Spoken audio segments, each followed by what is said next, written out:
fighting, and it's not just about my brother, it's for all the brothers and sisters around the world. It's about humanity. Thank you very much. Keep the fight alive. Every innocent person shot by these racist police officers have families that love them. For Chantel Davis, Kiki Gray, Kayam Livingston, Tyrone West, for too many other names, we must continue to fight on their behalf because their voices were ripped from them by these killer cops. Workers of the world unite, no more borders, one working class. We have nothing to lose but our chains. Workers of the world unite, no more borders, one working class. We have nothing to lose but our chains. Happy May Day, comrades! Myself and millions of my peers are the future, and it's our responsibility to fight for a communist world now, because capitalism will only lead to more violence and suffering on the behalf of the international working class. Capitalism means we got to fight back. Capitalism means we got to fight back. Racism means we got to fight back. Racism means we got to fight back. Sexism means we got to fight back. Sexism means we got to fight back. Capitalism means we got to fight back. Thanks for having me. It's going on 6 years in July 21st since my daughter was killed in a Brooklyn cell. My daughter was killed because they didn't pay any mind to her. She had a stomach ache, she had asthma, and they just let her just drop dead. She stayed in the cell for 20 minutes, and they didn't help her. We've been fighting, and thanks to all of you that's been behind me, 100,000, 2,000%. I thank you from the bottom of my heart. Kayam, this is for you. Shut it down. We don't get it. Shut it down. We don't get it. Shut it down. We don't get it. Shut it down. Workers can fight for communism, have fought for communism, and will fight for communism.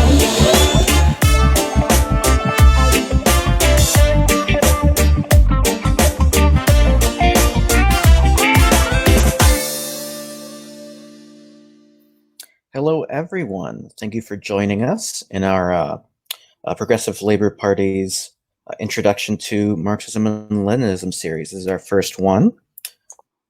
So welcome, everyone. We're going to be talking about a lot of terms that you've probably heard before, but we're going to be talking about them from a Marxist perspective. So a great place to start is by looking at capitalism from a Marxist perspective. And the reason it's such a good place to start is that we're all living under capitalism right now. So in a capitalist system, we have money, and you already know that if you have money, you can buy groceries or a bus ticket or decide if you're going to pay your rent this month. But I want you to think about how people get money. From a Marxist point of view, if you look at the way that different people get money, then you see two categories that are most important to the economy. The first category that we're going to talk about is people who work for a living.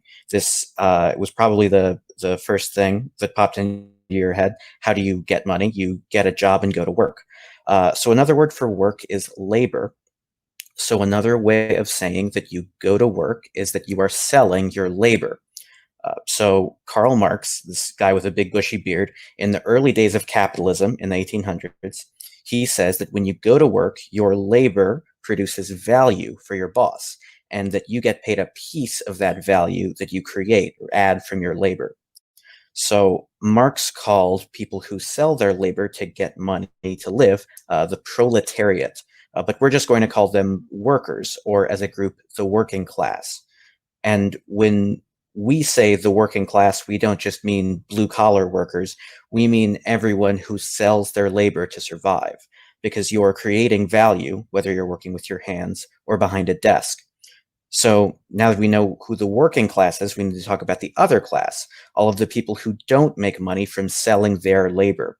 So these people make money from owning things and from the labor of the working class. So we have two groups of people who are making money off of the labor of one of those groups. So how does that happen? So let's imagine that you have someone that owns a factory, like a pencil factory. Marx said that what happens is that workers come into the factory and they take wood and lead and rubber and make them into pencils that the factory owner can sell. So here's the thing. The pencils are more valuable than their individual parts. And the difference is the value added by the worker's labor. But they only get paid a piece of that difference. And when the owner sells the pencils, the value he didn't pay the workers is his to keep. Now, we can call people who profit off of working class labor like this capitalists, or the capitalist class. You may also hear people call them the bosses, the ruling class, the bourgeoisie, or the 1%. Now, the problem with capitalism is that it doesn't work out so much for most of the working class, and that's because of really competition. When there are two or more capitalists in the same industry, like making pencils, they have to compete with each other to get people to buy things from them instead of another capitalist. To beat out the competition, they need to maximize their profits. This means getting people to buy from them, but it also means spending as little as they can to get those things to sell. And a big part of the cost of making and selling things is labor. So to compete and win, capitalists have to sell as many things as they can, and they have to pay workers as little as they can, because if they don't, then their competition can pay their workers less and win the competition. So what we see are ways that the capitalists have come up with to pay less for the labor that they need to make money. And the best way they've come up with is by dividing the working class into groups so that they can pay certain groups less than others and pay everyone less in the long run. Even years after rebellions and movements for equality between workers, black and white, men and women, black workers are still making a fraction of the money that white workers do, and women a fraction of what men do. The capitalist class has saved an incredible amount of money by creating a labor market that undervalues the labor of women and black and brown workers, and continues to keep the price of labor low by enforcing these divisions through disparate housing, education, policing, and incarceration. The racism and sexism that we know today were developed to keep more money in capitalists' pockets, and they continue to increase their profits today, which is why we'll never fully be rid of social divisions between workers as long as we live under capitalism. Here in what is now the United States, the capitalists came up with a great way of maximizing their profits. They knew they needed to make people work as much as possible while paying them as little as possible. So they developed a system of slavery where they forced black slaves to work long, grueling hours and gave them nothing except the bare necessities that they needed to continue to work. Laws called the slave codes were developed to keep black slaves in a state of terror and bondage. Now, after slavery ended after the Civil War, black workers in the U.S. continued to be persecuted by police and the class that formerly owned them. They would be arrested for vagrancy, not having a home or spending time in public streets, and would often be sent to prison and sentenced to do labor in factories or in the same plantations where they were previously enslaved. Today, black workers are, compared to white workers, given worse educations, policed, arrested, and convicted of crimes more often, and serve longer prison sentences for the same crimes. All of this means that black workers must take jobs where they are selling their labor for less.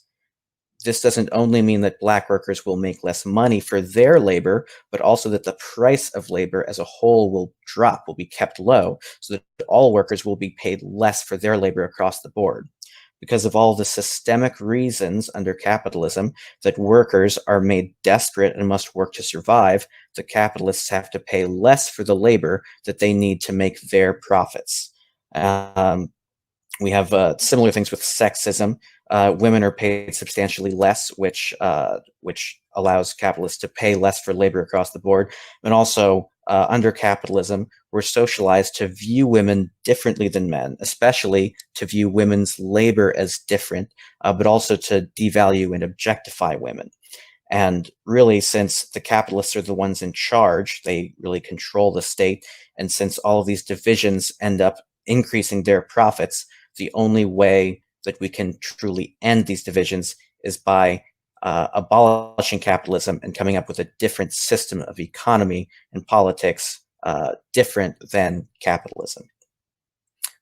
And now I'm going to turn it up over to the next person. Hello. My name is Ross, and I am here to talk about imperialism. So under capitalism, imperialism is not just a simple military conquest, although it often implies that. Imperialism is financial domination of a nation. It is about controlling foreign industries, a nation's debts, and their currency for the sake of foreign investors and capitalists. Capitalism at its core is based on investment and making money off that investment. This forces growth. If this growth does not happen, then the particular company will cease to exist, as their investors will take their money to their competitors. So capitalists must ultimately grow into foreign markets, which leads to consuming their nation's smaller businesses and pressuring the company's home government, often America, a nation in Western Europe, China, Brazil, Japan, to force the weaker nations to open up their markets and denationalize their industries.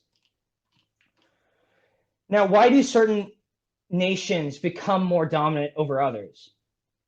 Well, because certain nations, like the US, nations in Western Europe, and Japan, industrialized and got a head start on capitalism, and then started conquering other parts of the world for the economic expansion you see around the world.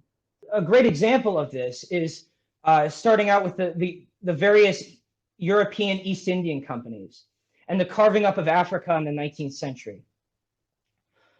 This brutal primitive accumulation being the origin of capitalism, the seizure of public lands and taxes to force peasants to take a wage job, eventually becomes just accumulation and business as usual, leading to the complete financial domination of that nation, and governance is secondary. If the nation that is the victim of imperialism tries to protect their people from large foreign companies, those large companies pressure their host nation to take action. This leads to sanctions, which is a form of siege warfare, recalling of loans, coups, and eventually invasion.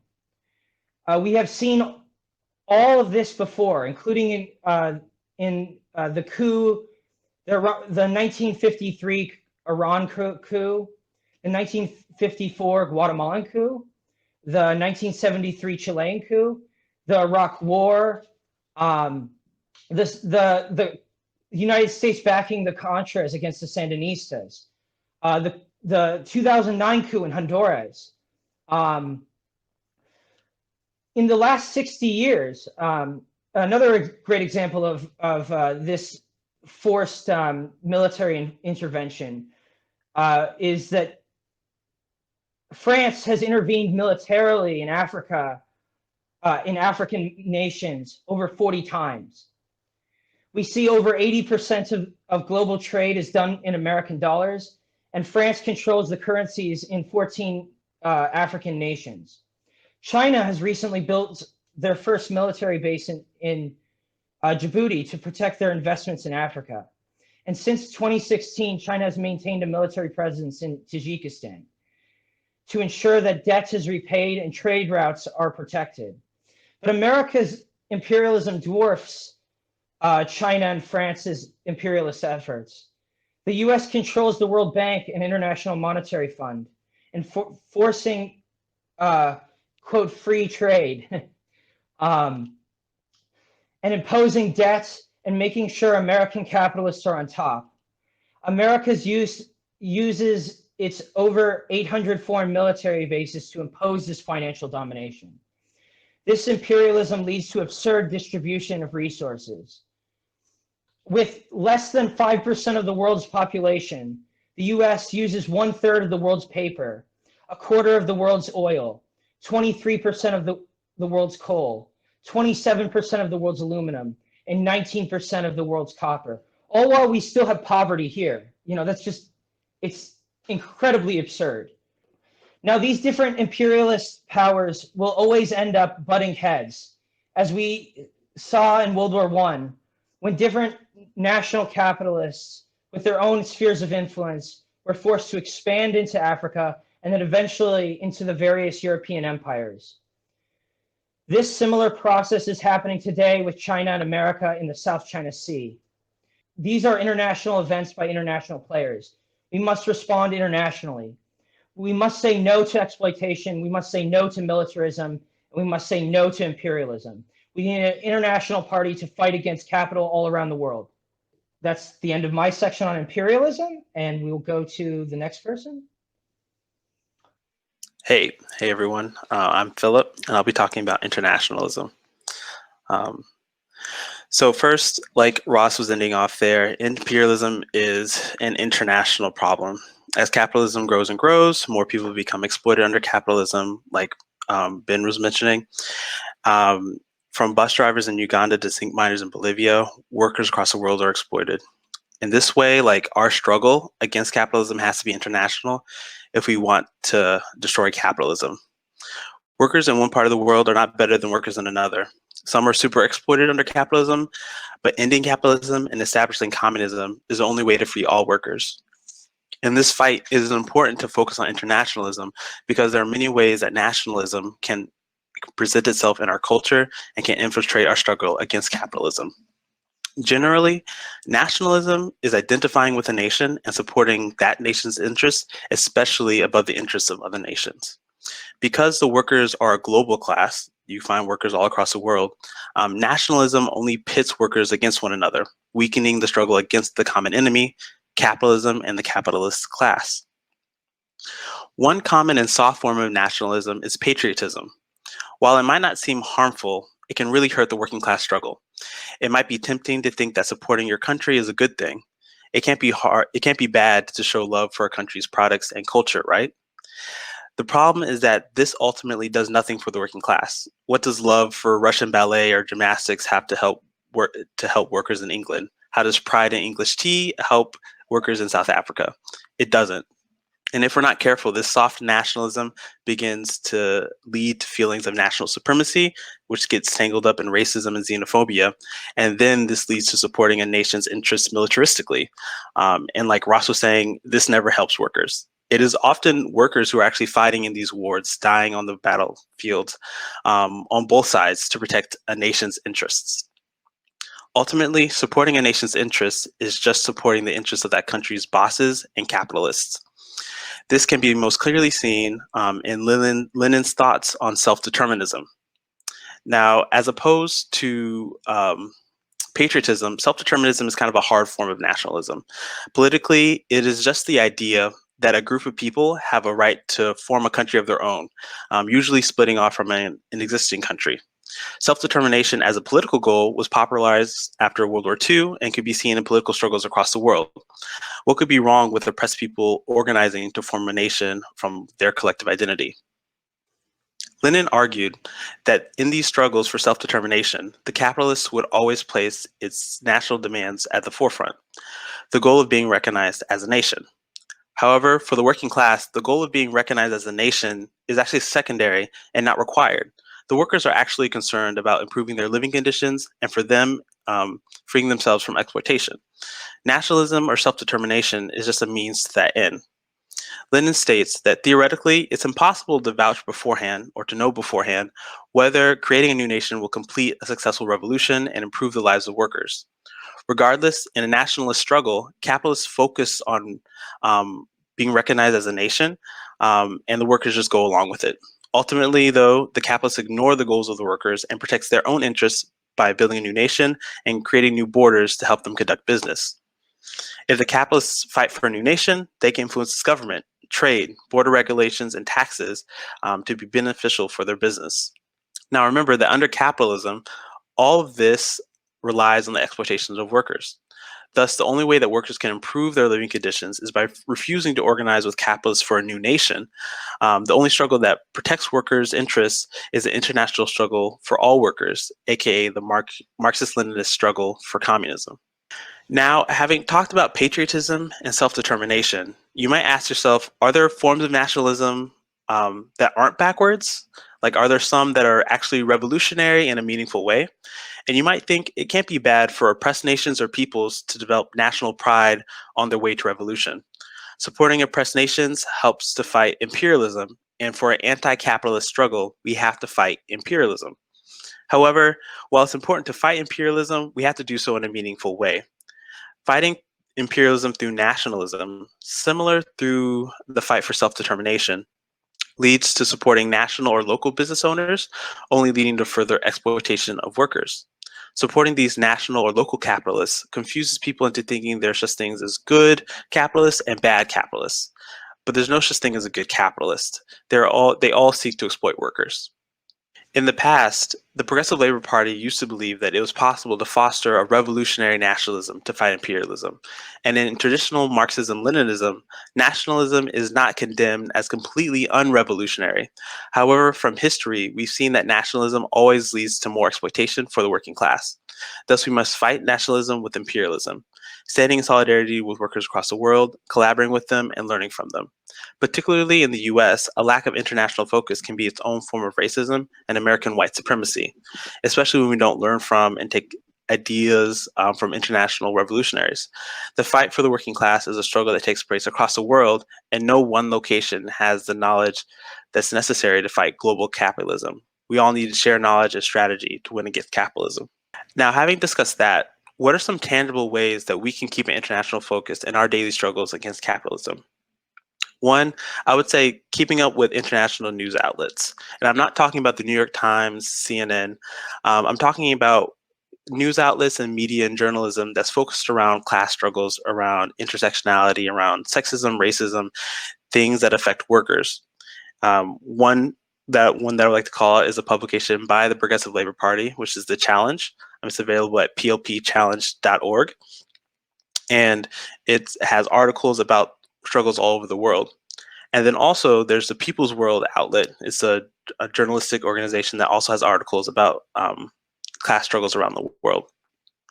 Secondly, at our events and meetings that we hold, virtual or otherwise, we need to make sure that they're accessible for everyone and that we're trying to reach an international audience. That means making sure we have transcriptions of our events, making sure they're translated into different languages, and also making sure to host events in different languages as well. We want to make sure to stand alongside, working class people wherever they might be and whatever language they might speak. And thirdly, we have to be learning from international revolutionaries. It's easy in a US and Western context to get caught up in ideas and thinking that, we're the most educated because we have these great capitalistic education institutions called universities. But in reality, we have to learn from everywhere in the world about the class struggle and how to exact the class struggle in other places besides the US. And we have to fight against capitalists on all fronts. And with that, I'm going to hand it off to the next person who's going to be covering the next section. Hello, everyone. I'm going to discuss reform and revolution. With the presidential election only 2 months away, the issue of reform and revolution moves to the forefront. The Progressive Labor Party stands for the revolution as the only solution to war, racism, sexism, and the exploitation of the working class by capitalist system. Revolution means the working class led by the Revolutionary Party seizes power from the capitalists and establishes workers' power. Karl Marx referred to this as the dictatorship of the proletariat. Millions of workers in the United States are looking forward to the election as a way of ending the racist policy of Trump's administration, his hostility towards immigrants, and his favoring towards the very rich. In reality, elections do not change the class structure of a capitalist society. The rich stay rich and the poor stay poor. Mass movements like the abolitionist movement, the labor movement in the 1930s, the civil rights movement, and the Black Lives Matter movement can all force change and reform this system. But only a communist revolution Where the working class takes power, can the gains made by this mass movement be sustained and move forward to a society without racism, sexism, and the wage system? Is reform enough? Reforms leave the capitalists in power. They continue to control the state apparatus, which includes the military, the police, and the prison system. Even when they give you a wage increase today, inflation will take it away tomorrow. In the US, the actual value of wages has not changed since the 1970s. The civil rights movement advanced the fight against racism and promised equality for Black people. School segregation was outlawed. However, today, most big city schools are still mostly segregated. You can see this easily in New York City schools. After the civil rights movement, many Black workers got good union jobs in transportation, auto, steel, and other industries. In response to these hard-won gains, the bosses either shut the factories down and moved them out of the country, or attempted to lower the wage in the jobs that remained. In addition, Black workers and youth wound up with a mass incarceration, a few Black politicians, and some Black businessmen. The majority of Black workers continue to suffer from super exploitation. The military became integrated after World War II, just in time for Black workers to be cannon fodder in the Korean and Vietnam War. Again, only when workers take power in society can the gains won be made permanent. Why a revolutionist communist party? Building a revolutionary party means making politics primary. Many movements are built primarily by promising workers some particular gains: better wages, better health insurance, affordable housing, or more leisure time. A communist party is built on changing the relations that exist between people. Under capitalism, exploitation is fundamental relationship between people. Workers sell their labor power to a boss in return for a wage you can barely survive on. Workers are taught to look out only for themselves and maybe their family. Communism, on the other hand, is a system based on cooperation. Workers contribute what they can and get in return what they need. They look out for each other. They have an international outlook. If workers in another part of the world need help, we would help even if we had to make sacrifices to do so. The role of the party is to build this collective consciousness into members and eventually all of society. Capitalism builds individualism. Communism builds collectively. Why do we engage in reforms? A communist party like the Progressive Labor Party knows you cannot win workers and students to a communism by shouting it from rooftops. We have to be involved in the everyday struggles of working people fighting for a better life. This means fighting for stronger unions, against racism, against sexism, for universal health care and affordable housing, against police murders of Black men and women, and against deportations. If you make these struggles primary, you will not build the party and you won't escape from the ups and downs of the capitalist system. A good example of this is the strike wave after World War II. Many strikes, mostly led by Communist Party, broke the wage freeze, which President Truman tried to extend after the war. Workers fought and won healthcare, pensions, job security, and large wage increases. The bosses responded to this militancy by passing the Taft-Hartley Act, which limits the workers' right to strike and prohibit members of a communist party from being in leadership of any union. Since the party had not won workers to the need for revolution, the party was not able to maintain their leadership roles in the union in the face of an attack from the government. Because of this, many of them left the party to keep their positions in the union or dropped out of the movement completely. We have to correct these mistakes of the past and make party building primary in our work. The working class needs the Progressive Labor Party. It's up to us to make it available to them. I will now state that we are opening the discussion up for questions and answers. So if you have a question, give us time for the answer. Okay, one of the first questions that was asked was there a relationship between capitalism and imperialism? Why is it important to discuss imperialism when discussing capitalism? Are they connected and how? Ben, would you mind answering that? Yeah, so they're quite related. What happens is when you have inside of a specific country, you have capitalists that are competing with each other inside of specific industries. And what they need to do to continue and to maximize their profits, like we talked about earlier, is that they need to expand. They need to expand their market share, which is the amount of people who are buying from them, and they need to expand production because that's how you minimize costs. The more things you're making at once, like with big machines and factories, the less you can make each individual thing for. Now, that expansion in different areas ends up having a limit. So what happens is when every capitalist has expanded their production as much as possible or their market share as much as possible, they need to get resources in places that they don't yet have access to in other states and other countries. They need to access other market shares to sell more things. They need to sell to people in other countries.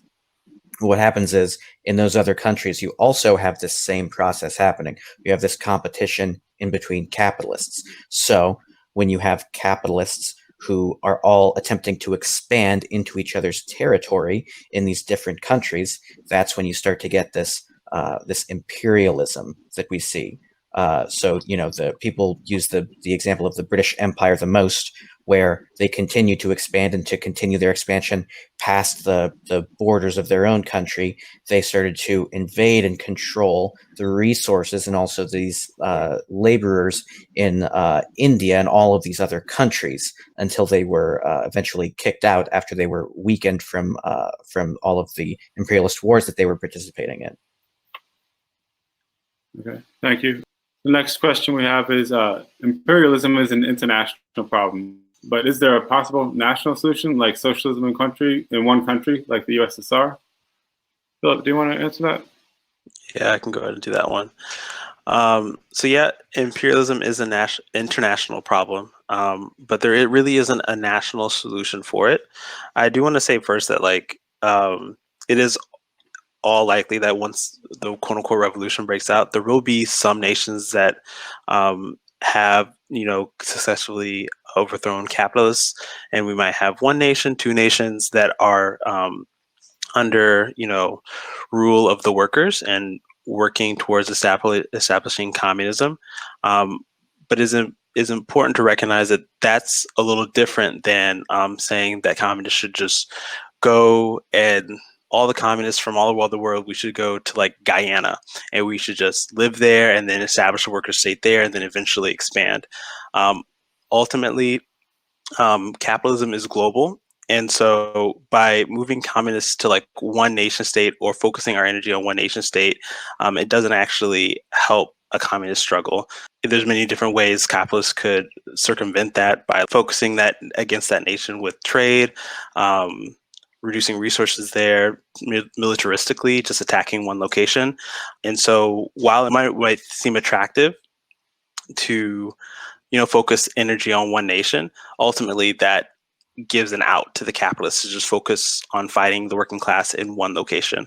So ultimately we have to fight imperialism internationally, even though as we're doing that, one or two nations will gradually enact revolution.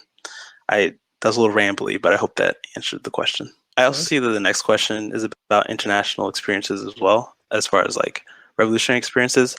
I'm not the most well-read as far as India, Peru, and the Philippines, but whenever I think about actually having a good practice for engaging in the international struggle, I think of Claudia Jones, who was a leading journalist within the Communist Party of the US and was born in Trinidad, lived in the US, was actually ousted and lived in England for, I think, the majority of her later life. And she kind of used journalism to kind of reach international audiences. And I think some of her ideas that I really like to draw from with communism are the idea of triple oppression, thinking about how Black women are not only oppressed by class, but also by race and by gender, and how it's important to think about that specifically when trying to organize Black women, and also thinking about how it's advantageous as a communist to organize Black women because they have arguably the greatest revolutionary potential because they are so oppressed and because the class contradiction is so sharp for their situation. So that's the person I think about when thinking about people we need to learn from international places. Ben or Ross, do y'all have experiences internationally that you like to think about? One thing I think about with internationalism is that if you don't have an international movement, you will just eventually be encircled. You know, like they're going to constantly be undermining you because they recognize that you're a threat to their profits. That, you know, so there's no alternative other than being international because you have to. Capital's interests are mutually exclusive to a communist movement, to a movement of the working class, because they profit off of the worker. So they're always going to try to squash us. So we have to liquidate the capitalists internationally. With a lot of the movements in the Philippines, India, and Peru, they didn't have as much of a base in the proletariat. And the Maoists, they are, will side with like national bourgeoisie or the or petty bourgeois in very specific circumstances. And that dates back to like New Democracy. A lot of times with Mao, they talked about these, which is bad. You know, we shouldn't make alliances with the national bourgeois. You know, we have to be international. We have to continue the struggle as far as possible. Mm-hmm. And building off of that, I think is definitely true that like if like the capitalists will constantly like undermine us, like and so like that's why we must fight internationally, because if we're fighting internationally, they can't encircle, I guess, any one of us. They're going to constantly do what they do, undermine us, enact violence against the working class. But by fighting internationally, they can't really concentrate their resources in any one location. Hopefully, expending the resources, stretching them thin, things like that. Ben, did you have any thoughts? Not much, but I just I was thinking about how Cuba, after its socialist revolution, it kind of had not what we're really talking about when we're talking about a communist state, but it did have a lot of people that were very international and communist in their thinking, and they actually sent volunteer armies to fight the South African apartheid troops when they were invading other countries in Africa, because they were really willing to support their comrades over there and to fight the fascist, oppressive, invading military force that was coming into those places. I see another question here in the chat. Why do, I guess it's asked by Susanna Finley, why do some capitalists try to break up monopolies? Go ahead, Ross. Well, it's like, I mean, every capitalist wants a monopoly. So, but they recognize that each other want monopolies. So you're going to try to prevent your competitor from getting a monopoly. You know, obviously that doesn't always work out. But the other component to this is that the state steps in collectively for all capitalists. 'Cause you can have serious problems if you have a monopoly. Monopolies can take advantage of the people to such an extent that that causes a revolution. And, you know, the state understands that they don't, you know, we don't want a revolution. If there's a revolution, then we get rid of all of the capitalists. But yeah, in general, it's just, you know, these various competing capitalists don't want other capitalists to get a monopoly. That's their interest. They want to exist and they want to make a profit. Let's look at the let's try and answer the question of where did it go? At the top. How does the emergence of the gig economy of contract workers help the capitalists? Well, don't they provide their own like tools? Well, go ahead. I mean, it's ultimately just cheaper costs for the capitalists. I mean, I think one of the examples that I always think about is like Ubers and taxis. Like Uber is not innovating in any way on the taxi business model. Like there are taxi companies that have apps that you can call workers. What Uber does is it has a different designation for its workers. contractors or gig workers, and thus it doesn't have to give them benefits, doesn't have to give them insurance, and so really Uber just provides the same service, but by recategorizing its workers, it's cheaper, it can spread faster, and plus you have a slick app that like works anywhere in the US. And so it's cheaper for the capitalists, and that's why it helps capitalism. And also by treating each gig worker, driver, or whatever as individuals, they can't unionize, they can't work collectively as well. And so this also helps the capitalists kind of keep wages low for gig workers and kind of deny them benefits, even if one or two of them might sue them in court or whatever. So moving forward, so what kind of education program can achieve the mass education your program contemplates? An additional comment on that is, how do you propose to limit the tendency towards selfishness and a what's in it for me mentality? Ben, can you talk about that? I can say a little bit about it. I think that the kind of education program that can really do that is a massive centralized one that's getting input from educators and workers all around the country, and that is under a communist state, sending that guidance out to all of the different schools. As far as this individualist mentality, the answer is to teach a different mentality. We, under a capitalist system, are bombarded with these individualist ideas every day. We're told that we need to be selfish, that we need to work harder than our neighbors, and that we need to really get one over on them because there isn't enough out there for all of us. But there will be once the capitalists start reaping the rewards of our labor. I mean, I mentioned it in passing in the very beginning, but one thing I think is important is that all the costs go onto the employees. And, as Philip was saying, with Uber, for instance, you have to make companies, they actually maintain the car, So it's externalizing the cost to the employee, which is really brilliant for the capitalists. I mean, it's disgusting for us. And tangential to the education question, we did have an event about education and how it kind of current state of education leads towards capitalist goals of encouraging obedience or following rules or just alignment, patriotism, things like that. Whereas, and we have an event coming up later this month, I think it should be the weekend of September 19th to 20th, about what education would look like under communism. So if you're interested, check the past event and check in for the future event as well. Next question, I guess. The next question was about how does the overthrow of capitalism guarantee an end to white supremacy? Well, I think that the short answer is that merely an overthrow of capitalism does not guarantee an end to white supremacy. But what it does do is that with a different economic and political system, we can form a new economy, a new way to take care of each other that doesn't thrive on the racism and sexism of the white supremacist views that we're bombarded with today.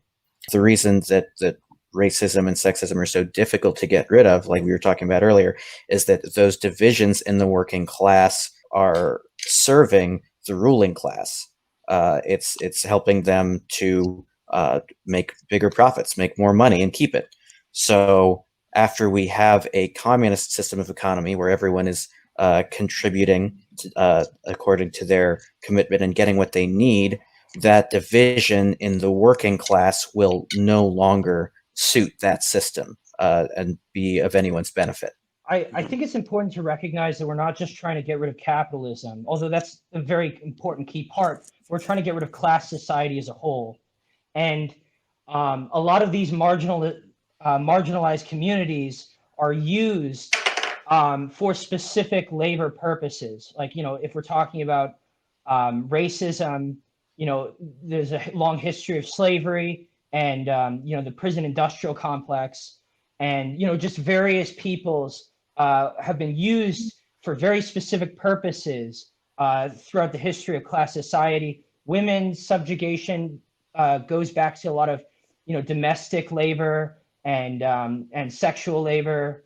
If we can look at that the division of labor starts subjugation. That's where the root of a lot of oppression is, and material conditions. So I mean, part of a huge part of it is getting rid of class society as a whole, and yes, and actively trying to educate the masses about like how do we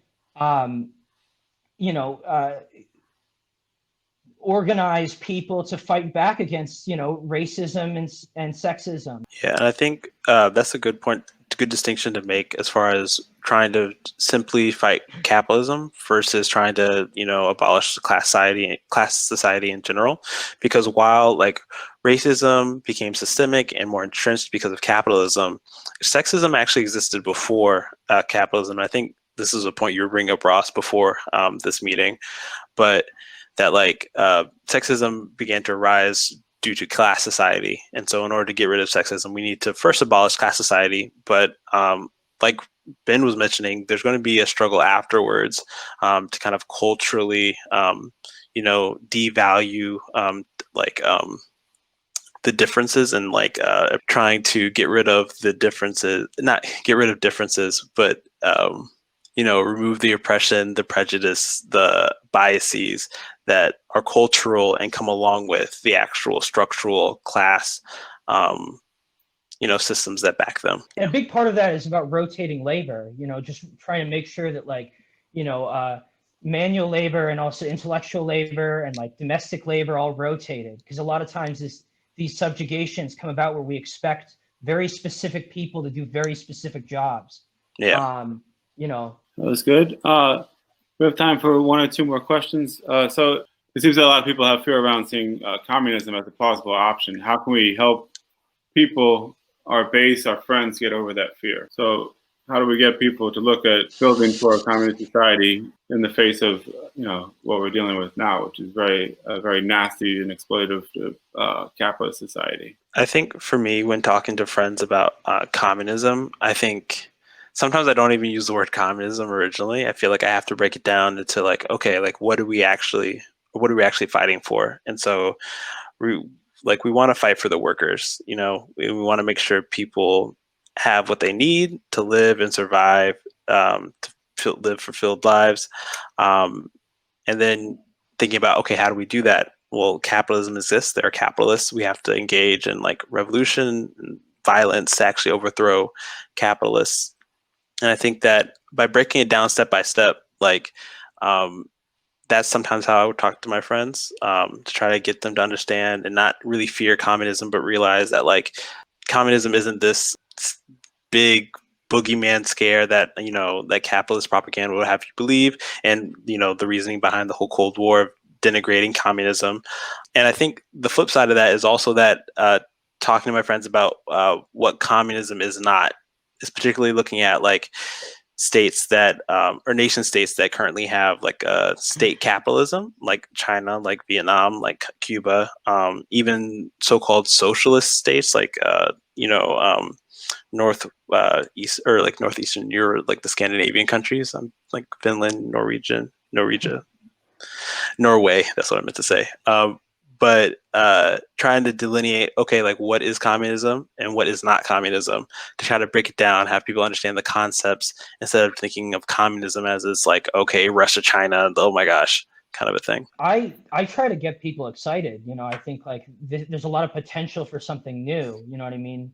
And I mean, while I understand that like people are afraid of revolution, like I think that makes sense. I think there are certain economic forces and climate forces that are going to force really broad change. Like there has to be change.